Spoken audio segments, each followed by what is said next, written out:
Hey everybody, me again. This video is explicitly about the WildMind Deep Nature Immersion in Scotland coming up 2023, and explicitly about the fasting aspect of that and what we can expect when we really understand what we might be interested in terms of the fasting aspect of it. And this comes off the back of a conversation I had this morning with somebody who is interested, and their inquiry opened with, well, you know, I'm really drawn to it and I've been looking for something like this for a long time, but I get stuck at the fasting aspect of it, and I wondered if it couldn't just be 2 days. And there's the rub, right? That's the inquiry, that's the nature of the inquiry, that's the gateway to a deeper inquiry. And I call that bargaining. Before I say anything else about bargaining and that dynamic, I want to say that the WildMind Deep Nature Immersion is a big thing to do. It is not a trivial undertaking. As I've said many times in many places, it is not a sheep dip program. It is not a case of you turn up, you have a nice lovely time, or a big emotional experience that some people might call intense, and then you wander off home feeling pleased with yourself. It works at depth, significant depth, and that means that it works in the pre-verbal layer and with the creative unconscious, with the psyche, not with what your idea of the psyche is, with the psyche directly. It invokes that deep structure, intelligence that we have. If we are not familiar with that aspect of our consciousness, even considering moving into relationship with that is a daunting thing to consider, because we do not know what is there. We might have ideas about what is there, but we don't actually know. And that is the nature of the invitation to the WildMind Deep Nature Immersion, is that we understand we don't know, and not recklessly, not foolishly, we prepare ourselves adequately, and we decide to engage in a process that begins that conversation with the deeper aspects of who we are, our authentic self, we might say. Understanding that itself, that our deep wise self, our authentic self, is not a fixed entity. It is an emergent creative process of consciousness that moves through us. As I might say, it comes to us, through us, and from us. And that, excuse me, that really challenges many of our ideas about what consciousness is, because in our culture and our society, specifically in the West, we think, you know, I think therefore I am, that locates consciousness in the head, that as long as I'm thinking it, that means I'm conscious of it. That's not my assumption, having worked in this arena for 26 years almost. The consciousness is everywhere, that everything is part of the process of consciousness unfolding. Everything is a relational entity that has no inherent meaning in and of itself until it comes into relationship with something else, and then meaning is ascribed to it. And as humans, we have a choice about how and where and when and why we ascribe meaning, and often we are doing that completely unconsciously, based on old patterns of thought, old behaviors, received wisdom, and we go along with it. The WildMind Deep Nature Immersion invites you to look at that dynamic in your life for your own reasons, at your own pace, in your own way, and to develop the skills and the resources to do that in a way that's helpful to you, in whatever way that might be. So coming back to the fasting aspect, let's understand that is a significant thing to do. First of all, to engage in a process, to commit to undergoing an experience where we do not have certainty of the outcome, is the essence of the hero and heroine's journey. It is saying yes to the invite that life presents us with, without our immature ego sitting firmly in the driver's seat, gripping onto the steering wheel for dear life, saying, okay, we'll go, but only if it can be like this and this and this and this and this, and I'm guaranteed this outcome. It's not like that. If we're doing that, we are recapitulating what we might call an adolescent mindset. And the ego has, the immature ego has very good reason to want to be in control and stay safe. It wants us to survive. It wants us to be around. It just wants us to be around. As long as we're eating and sleeping and breathing and have a few connections, the immature ego is like, okay, that's cool. We can just cruise here, right? The self, the psyche, the soul, wants more than that. It doesn't want something that is inflated. It doesn't want something that is unauthentic or superficial or counterfeit. It understands that initial move into life, from infancy through to adolescence, is necessary as laying a foundation. Now, if we've experienced trauma, developmental or shock trauma, that process is often distorted, and that can be distorted later in life too, by shock trauma or developmental trauma. Because life is uncertain and we become dysregulated. We lose our sense of self, we lose our center, we might say. So, the WildMind Deep Nature Immersion is organized in a structurally in the same way that the School of Lost Borders or the Animas Valley Institute might run their Vision Quest, in as much that it's over 12 days. I think that's pretty much where the similarity stops. There's 4 days, 4 days and 4 days. The first 4 days we call severance, or we might call severance, where we're looking at what no longer serves us. The second 4 days we call threshold, which is when we're out on the land fasting, we're drinking water. This is what we call a wet fast. It's not a dry fast, and that is essential, that you take water with you. And it's not a survival program, it's not a bushcraft program. We're not here to make wooden shelters and all that stuff. We're here to really learn what it's like to be without all of our crutches, all of our prosthetics, spiritual, practical or otherwise, our distractions that take us away from really remaining present with what's happening within us, emotionally, somatically, biologically, psychologically. And then the third 4 days is incorporation, where we are really digesting the fullness of that experience and starting to assemble the emergent aspects of our identity, of our consciousness, and kind of giving them a space in the world through telling stories, through recounting dreams, through just kind of utilizing the other people who we're journeying alongside, and my skills and resources and experience to kind of help mirror the base notes of that experience. So lots of people say, yeah, that sounds amazing, I would love to do that. And they say that year after year. There's somebody who crops up every year when I start advertising and says, yeah, that's so my thing. And as we get closer to it, they invariably get quieter and quieter and then disappear for another year, right? That's understandable. It's a big thing to do. It's not common.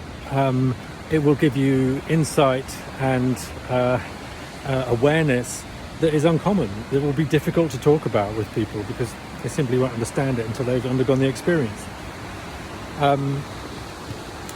But fasting, what's that about? So, what's the first thing we do after we've taken our first breaths in infancy? Right? We want to be fed. We want food. We understand that we are dependent on other people to feed us, to nourish us, so our body and our mind can grow. And that is how it is. That's how it should be. That's how nature set it up. So when we introduce the idea of, well, let's not eat for 4 days and 4 nights. Let's not think about food. Let's not go shopping for food. Let's not prepare food. Let's not do the dishes. Let's not occupy ourselves with that fundamental and, during infancy, absolutely necessary for our survival. Not as a theory, as a lived reality. Certain alarm bells go off, understandably, right? it's daunting, but it shouldn't be overwhelming. Sorry, I'm just navigating some rather slippy territory down here at the river.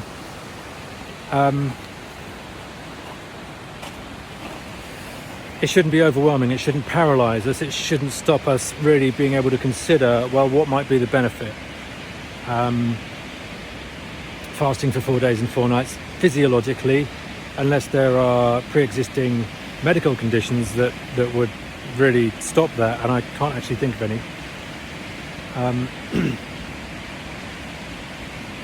We can fast for 4 days and 4 nights easily, and actually we don't really start to, the first couple of days we're just detoxing. There's two processes biologically. There's digestion and elimination in a very crude kind of sense, and usually we're doing both of those things at the same time. When we stop eating, our body goes into elimination mode and it starts detoxing.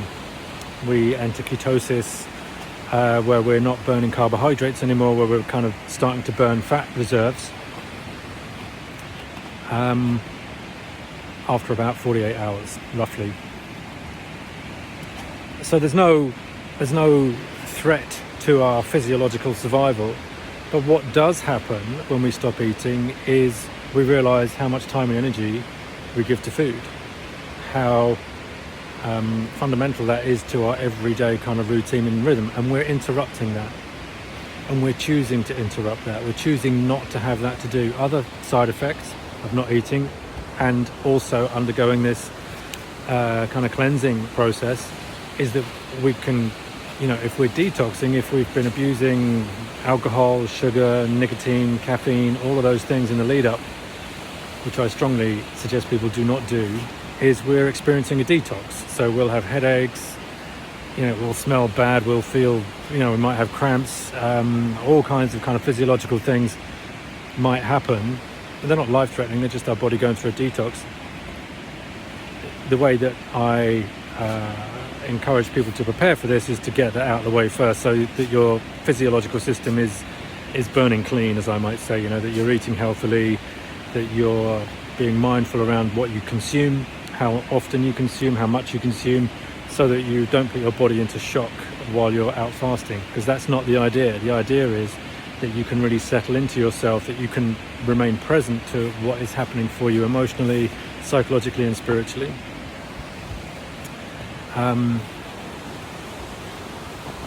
Rather than, dealing with your stomach cramps or whatever it is.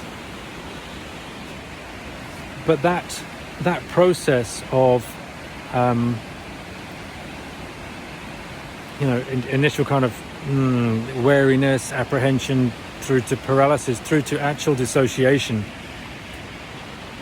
is, I believe, the gateway into the deeper inquiry. So when we notice that, there's this part of me that is like, yeah, I'd love to do it, but 2 days, or I'd love to do it, but no way, Jose, am I not going to eat for 4 days and 4 nights, or well, I'm going to go along with it, but I'm going to cheat and I'm going to take extra energy bars and I'm just going to have one a day, and we start bargaining with the rules. And those rules are not made by me, they just happen to be a mechanism with which to amplify and reveal to us what our anxieties are and what our fears are, not so that we can crush them, just so we can understand our deeper motivation. What do those automatic patterns of I'm living in a survival mode all the time bury? What do they hinder? What do they block from our consciousness? What do they prevent from even surfacing? Because we're so fucking busy imagining that we're at, it's a life or death situation every day if we don't get food, because it's not.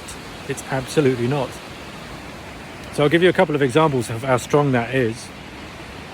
I had somebody come probably 3 or 4 years ago who I'd spoken to, who'd been a client of mine. So we'd spoken at length about the WildMind Deep Nature Immersion and if it was appropriate, and they were like, yeah, I'm going to do it. The day before we were due to go out fasting, they swore blind to me that they didn't know it was a fast. They stood in front of me and said, I didn't know anything about a fast. I didn't know anything about that. They'd sat in a group with 11 other people for 4 or 5 days. They'd met online with other people prior to that, all gathered with the intention of undergoing the WildMind Deep Nature Immersion, knowing that the 4 days in the middle in Scotland, what I might call the crux, is a wet fast. And they swore blind they didn't know anything about it. That's a dissociation, right? That is my psyche is gonna shut that idea down, and I'm not gonna play. I'm not doing it. Now, everyone has their own reason, and everyone has their own stage of development and their own capacity, and that has to be honoured and respected and welcomed. So on this particular occasion, we discussed it, and I said, well, if you really don't want to fast, if you really cannot do that, then what are you going to do instead? How are you going to honour the invitation that you have accepted and participate fully in a way that works for you? And they didn't do it. They couldn't do it. They said one thing and they actually did something else, which ended up being profoundly abusive to the group, and were removed. But that is someone sabotaging their process, rather than finding their center, using the preparation time, using their own skills and resources to manage their anxiety, to at least be able to look at it cleanly and clearly, without looking to dominate it, and be present to it, and then understand, I'm going to step out and I'm going to meet it. I'm going to meet this ghost, this dragon, this demon, this fear, whatever it is, whatever's underlying it. I'm going to meet that so I can see what's behind it. This is the theme of any sincere generative mythology, that there is something that we have that is a false identity that gets in the way of us stepping through that and beyond that and living fully, being completely present, both and aligned within ourselves and to the world around us. The other example was after the second deep nature immersion for this person, like 10 years apart.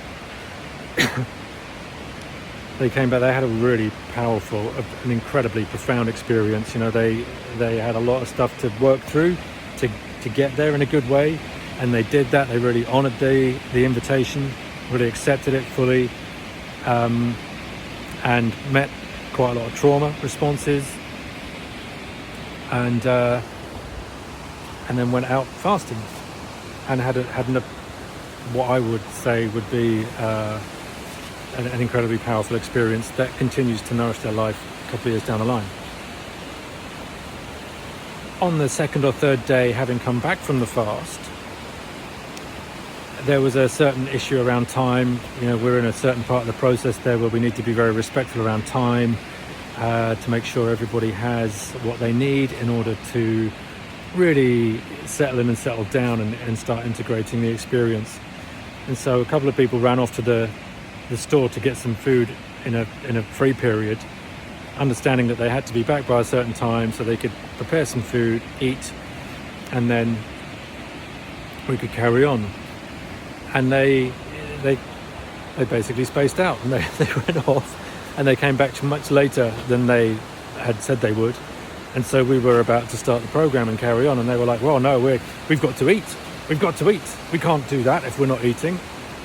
And I had to remind them and said, well, you've just been out in the woods for 4 days and 4 nights, not eating, so you don't need to eat. So what else is happening, right? So there's this like immediate feedback of incorporation processes. Is like, oh, right. So these are underlying dynamics in my psyche that tell me it has to be a certain way that is not true. That's not actually the truth. So I have a narrative that I'm telling myself that is false, that comes out of a survival instinct, which is understandable, but needs a larger aspect of ourselves to come forward and to integrate, so that we are not just acting impulsively all the time from a survival instinct. And that's what the WildMind Deep Nature Immersion does for us, is it invites us each in our own way, at our own pace, with our own principles, practices, beliefs intact, to be able to step into that space and to say, well, I don't know what the fuck's going to happen, pardon me, but I trust there is some larger aspect of me that if I allow it, will come forward and will guide me if I pay attention. And so a lot of the preparation that we will do, the 3 months starting in March, leading up to June, is about how do we do that? How do we cultivate simple daily rituals, simple daily practices that allow us to settle in and settle down, so that by the time we get to Scotland, we're like, oh, I've got some tools here. I've got some skills here, and I trust them, and I trust myself to be able to utilize them, so that I really can understand, the edges, where my limits actually are, and where I'm bullshitting myself. Because that's how we will live our lives, right? If we have those constant avoidance, ambivalent mechanisms in our psyche, which many of us do, and we might not have it in this context, but we might have in that context. Absolutely guaranteed we do. We will miss things. We will foreclose opportunities. We will foreclose relationships. We will stamp our feet like little children and say, I'm not going, when the world is saying, but you've wanted this all your life. I thought this is what you've dreamed of, and now here it is. And you're like, yeah, but it's blah, blah, blah. And we tell ourselves a story, the blah, blah, blah. And so the fasting aspect of it is there as a powerful catalyst for what lies beyond or beneath. It's an invitation to look at what lies beneath our survival instincts as individuals, not as a groupthink collective, because we will all have a different motivation for wanting to do this, and we will all have different fears about doing it. And there are people who are like, yes, I want to do it, but holy shit, it's terrifying. It's terrifying. And there are people who are like, yeah, no, sign me up. Sounds great. And it's kind of like a sheep dip process. They're kind of on the the spiritual enlightenment bandwagon, where they're just looking for experience after experience after experience. And what they're really looking for is to participate in a group where they can have some of their needs met for connection. And this risk, and that's fine, but this event specifically has the potential to take people beyond that into the realm of what Carl Jung would have called individuation. So we're looking to be able to remove the unnecessary safety net and find trust in our own judgment, in our own balance. And that's a conversation. That's not a, there is no light switch. We may have very powerful experiences that are often very subtle. The most powerful experiences, I would say, are the most subtle ones, where we have taken time to prepare ourselves, to attune ourselves, to kind of settle in, settle down, and cultivate what I would call a resonant intention, something that we feel is authentic for us, and taken time to craft that, maybe into language, maybe into pictures. Maybe we sing it, maybe we dance it, maybe we write a poem, but we honor it in some way. And we share that so it can be witnessed, so other people kind of get a sense of the kind of territory that we're in, what we're bringing, what our motivation is, and we get to witness them too in that same space. And we're not looking for false notions, we're not like in the Brené Brown self-help realm, where we're trying to be brave and be courageous, or trying to big ourselves up, saying, let's get our big boy pants on, let's get our big girl pants on, and we can do hard things. Of course we can do hard things. Why would we do anything, right? Why would we do anything? What's our deep motivation for being alive? What's the deep invite life is extending to us? Maybe repeatedly, that we're like, yes, not today, thanks. Yes, not today, thanks. Where we set something up and we come towards it and then we run away. This deep ambivalence, this kind of separation within us. We're not looking to do that. We're not looking to force anything. And we're not looking to inflate and tell ourselves to get over it. When we have experienced trauma, we often develop compensating mechanisms or decompensating mechanisms, things that kind of push too hard or not enough, to try and compensate for the instability we feel deep down inside in the somatic layer, this pre-verbal layer of consciousness, where the nervous system is dysregulated, and as a consequence of that dysregulation, our intellect cycles around certain narratives: victim thinking, fear-based thinking, anxiety-based thinking, depression-based thinking, and those thought patterns constellate over time and create a certain identity, create a kind of a scaffold or a cage, if you like, around our capacity to be generative, to be creative, to be present, to make authentic choices. And we are unconsciously reacting to various stimulus in the environment rather than making choices about whether we engage, and then if we do engage, how we engage, or if we don't engage, why we're not engaging. We don't get to learn those things because we're just in this kind of impulsive, reactive move. So we're looking to slowly, respectfully, sometimes very gently, sometimes in a slightly more fierce way, depending on the particular circumstances, to gently kind of shed a few skins, a few layers of our defenses.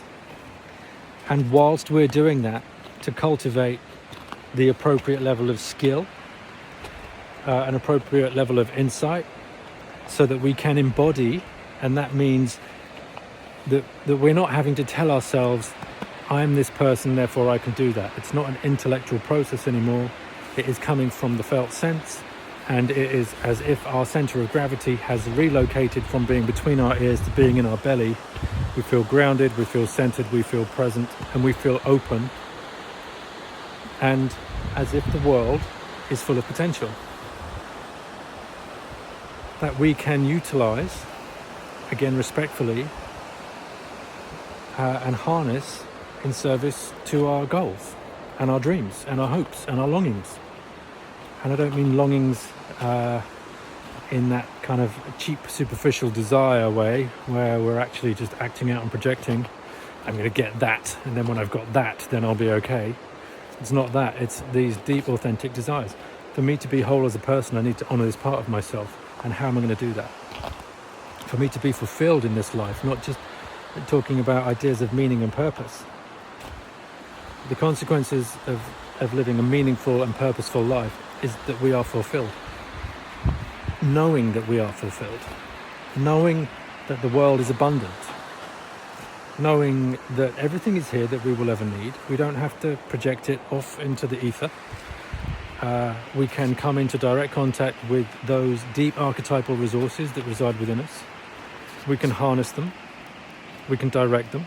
We can take responsibility for them. And we can learn to trust them. Conversely, if we have experienced regressive, damaging, toxic archetypal experiences, if we've grown up in narcissistic family systems, that would be me. If we've grown up with violence, fundamentalism, that would be me. We can learn to differentiate ourselves from those enmeshed dynamics. Again, in our own way, in our own time, understanding that we're not a problem to be fixed. We're not coming at this process with the idea or any notion that, we're broken and we need fixing. We might be a pain in the arse. We might not be very pleasant sometimes. That would be me. We might be very playful and creative. That would be me too, right? We might be very tender, very compassionate. That would be me too. And we might sometimes be angry. All of these things. Anytime we're like, oh, that's bad or that's wrong, we're missing an invitation to explore something. Because these emotions, thinking mind, emotional mind, somatic mind, and then this profound reservoir of intelligence we call nature. And they all work with each other, for each other, and they're all part of a system, a complementary dance of different facets of human consciousness.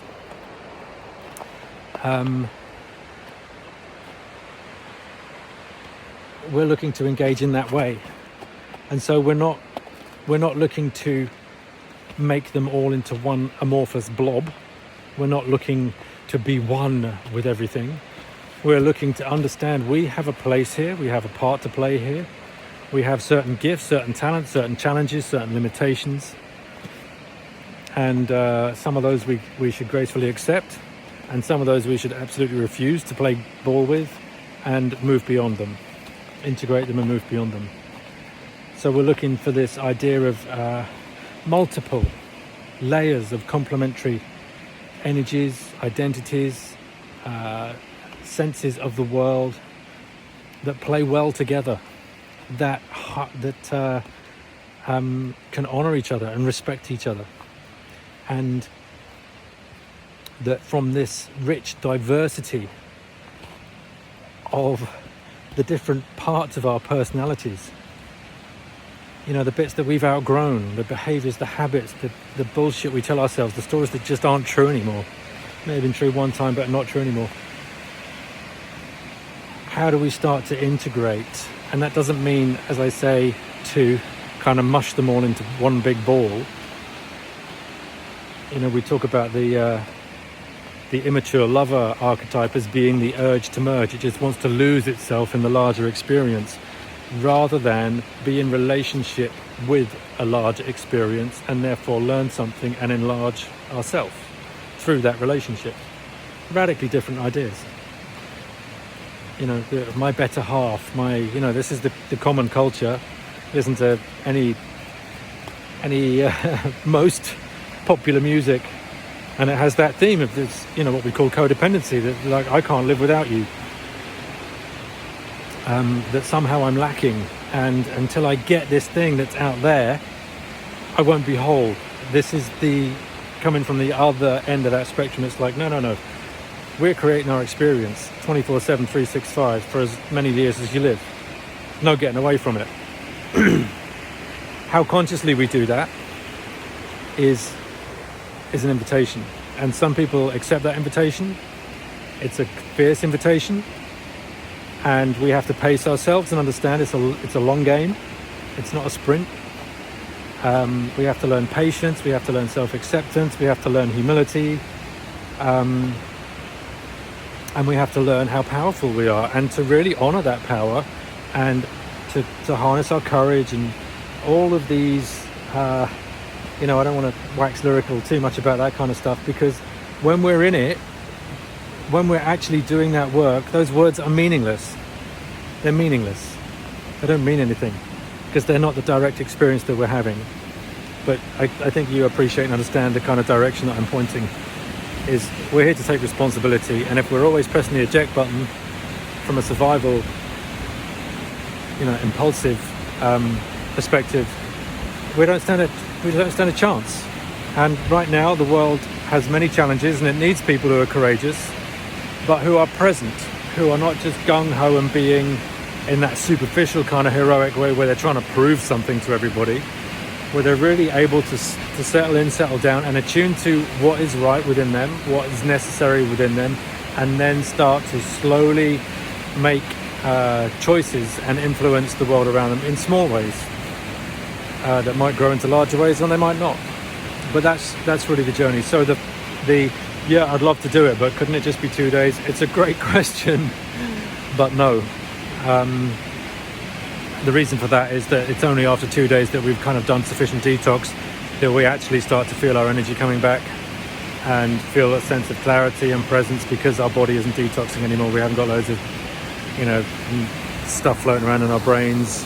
We're also have fasted from dopamine, so all of our little, I'll just have a little pick me up. I'll have a coffee, or I'll have a bun, or I'll have a bit of chocolate, or I'll have a beer, or I'll have a glass of wine, or I'll space out on YouTube. All that stuff is gone. So our dopamine levels, neurobiologically, we kind of get a reset from that. So it's not until kind of after day 2.5 that we're like, oh, okay, something's shifting physiologically for me.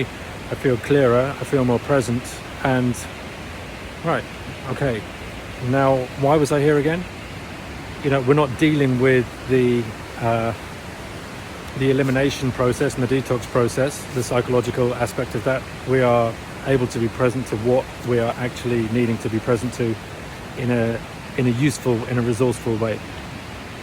It's also common to say, it's also common that people come out after day 4, on the morning of day 5, and they really have to ask themselves, am I ready to start eating? Lots of people say I was just getting into it. You know, I felt I could have gone much longer. Unnecessary to go much longer. But the relationship to food and to the ways that they related to themselves and the world around them have shifted significantly, and they are very mindful of that. And it's that inquiry that we then carry on in the incorporation journey, which starts at the beginning. It starts in March. So the work that we do in March lays the groundwork for the incorporation phase later in the year, you know, beyond June. So that we're not just arriving with a bunch of strangers. We already have a sense of connection, a sense of who else is here, why they're here, what their motivation is, what their intentions are, which shape-shift throughout the journey, absolutely. But we're moving in that direction collectively, supporting each other. And then, therefore, that makes the incorporation process much richer. We're not still learning about each other too much. At that point, we're like, okay, right, so this was the big thing, and this is how you're dealing with it, and I can honour that, and I can witness that in a way that makes sense to you, and you can do the same for me. So I'll just leave you with a little glimpse of the finned horn.